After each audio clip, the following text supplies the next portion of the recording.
And this is my beautiful front yard, you guys. You see that? Isn't that gorgeous? So, it's a holiday today. And again, my name is Kathy Forbes. And I am the author of Love's Journal, a book I'm trying to sell on Amazon. I'm also a mother, a wife, an employee, an employer. I am a woman of God. I try to be. I'm trying to walk with him every day. I'm trying to be obedient to his spirit.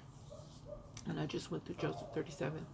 So I'm not Joseph 37. I just talked about Joseph and the 12 tribes of Israel. And Israel was his father. And his brothers set him up and threw him in a hole. One brother tried to go back and get him. He was gone. Now we're going to go through 38. So we have to start somewhere, and this is my attempt, and I'm going to attempt to get through the Bible, and I'm not going to, it might take me 2 years to get through it. I don't know, but I want to get through it with you. I want you to ask questions, but I'm trying to break it down in a different way, make it more fun, make it more entertaining. I know a few people will see it, not the world, but you are the world. You are important, you matter, you are enough, you are here, you are present. And it's a beautiful Memorial Day, and I love you. And let's go into chapter 38. Okay, so 38 reads, It came to pass at the time that Judah departed from his brethren and visited a certain Aldamite, whose name was Hira.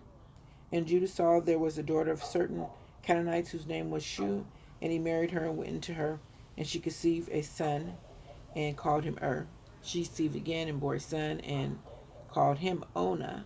And she conceived yet again and bore a son and called his name Shelah. He was Chezib when she bore him Chezib. Then Judah took a wife for his firstborn, and her name was Tamar. But Judah's firstborn, was wicked in the sight of the Lord, and the Lord killed him. And Judah said to Ona, Go into your brother's wife and marry her and raise up her son, because back in the day that was the custom, so that his brother's name didn't die off. He would at least give her a child so that she had something, and we all need something. So he was told to go into his brother's wife so she could at least have something of her brother. She couldn't, of her husband, she couldn't have his child, but the closest thing to have would have been his brother's child in that time. Today it's taboo and it's kind of weird, but this is what that is saying. So then Judah, okay, so go into your brother's wife and marry her and raise up an heir for your brother. But Enon knew that the heir would not be his, and it came to pass when he went into the brother's wife, they admitted on the ground, lest he should give her an heir to his brother. So he was having sex with her, and he was spilling his seed on the ground. He was pulling out and letting it go. So if he wasn't going to give her a child, he shouldn't have even messed with her. That's just my thing. I feel like that. That's not what the word is saying. The word is saying that he went into her and he had sex with her with no intent of giving her the heir that she needed to give his brother a future, for his brother not to die, for his lineage to go on. And he was selfish in that sense. And it came to pass when he went to the brother's house, he admitted on the ground, at least he should give her an heir to his brother. And the thing which he did displeased the Lord, therefore he killed him also. So what he did displeased God. So God took him, he killed him, he died. Then Judah said to Tamar, his daughter-in-law, Remain a widow in your father's house till my son Shelah is grown, for he said, Lest he also die like his brothers. And Tamar went and dwelt in his father's house. Now, in the process of time, the daughter of Judah's wife died, and Judah was comforted and went unto his sheepherders at Tenan, he and his friends Hira the Aldamite. And it was told Tamar, saying, Look, your father-in-law going up to Tamar to shear his sheep. So she took off her widow's garments, covered herself with the veil, and wrapped herself, and sat in an open place, which was on the way to Timnah. For she saw that Shelah was grown, and she was not given him to wife. When Judah saw her, he thought she was a harlot, because she had covered her face. Then he turned to her by the way and said, Please let me come in. So he had 3 sons, and his youngest son was too young to have a wife, but he promised that son to her so that she could at least have a child. And Judah did not keep his promise. When his son got old enough to have a relationship, that was the farthest thing from Judah's mind. So his daughter-in-law, who had been waiting, who had had the first man die, killed because of his evil, the second man, he was killed because he did not give her a child and he was disobedient to his father and to God. And then the youngest, Judah just disregarded her. At least she felt that way, as far as this passage is saying. And so she pretended to be a harlot, and she went to him. Then he turned to her by the way and said, "Please let me come in to you," for he did not know that she was his daughter-in-law. So she said, "What will you give me? Then you may come into me." So she wanted payment. She said, "What are you going to give me to touch me?" Mind you, this is his daughter-in-law, but he does not know this is his daughter-in-law. He doesn't have the slightest idea. So she said, "What will you give me that you may come into me?" And he said, "I will send you a young goat from the flocks." She said, "Will you give me a pledge till you send it?" Then he said, "What shall I give you?" And she said, your signet and your crown and your staff that is in your hand. And then he gave them to her, and she went into him, and she conceived by him.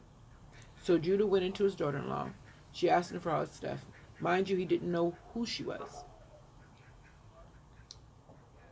And she conceived a son when she went into him. So she arose and went away and laid aside her veil and put on her garments of her widowhood. And Judah set the young goat by the hand of the friend, the Aldamite, to receive his pledge from the woman hand, but he did not find her. Then he asked the men of this place, saying, "Where's the harlot who was openly by the roadside?" And she said, "There was no harlot in this place." So he didn't know what happened. He didn't know, it's like he went looking for her so he can give her the goat as payment for touching her, and he couldn't find her.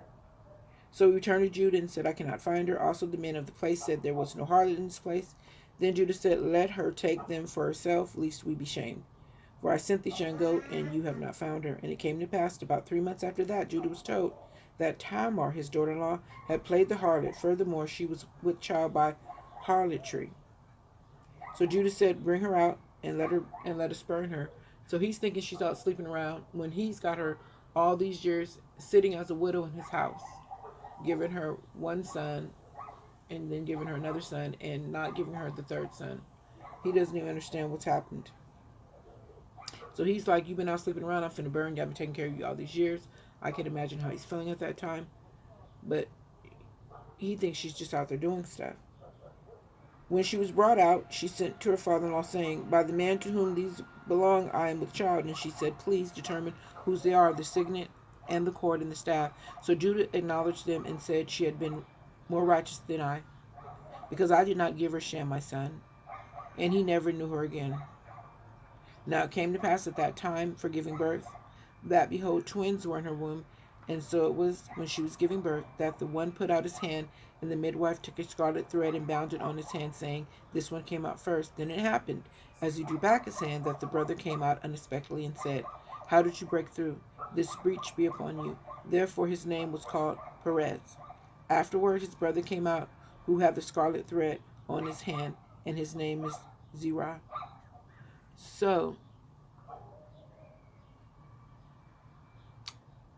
he laid with her. He gave her child. He gave her twins. He never lay with her again, but she got her babies. And it's an interesting story when you really think about it in retrospect. That is Genesis 38. So I'm always telling you guys, soap operas ain't got nothing on this stuff. I mean, she snuck and laid with her father-in-law. And so, you know, Jerry Springer, explain that and all that comes with it. But he did at least man up and say she was right, because she lost two men, and then the third he did not give to her. So women have been doing stuff for a long time, and she wasn't gonna get those babies without doing something, and she did what she felt like she did, because I'm sure she felt like she had been done wrong, and he admitted he had did wrong. So um, we do better when we know better, and I love you. Genesis chapter 37.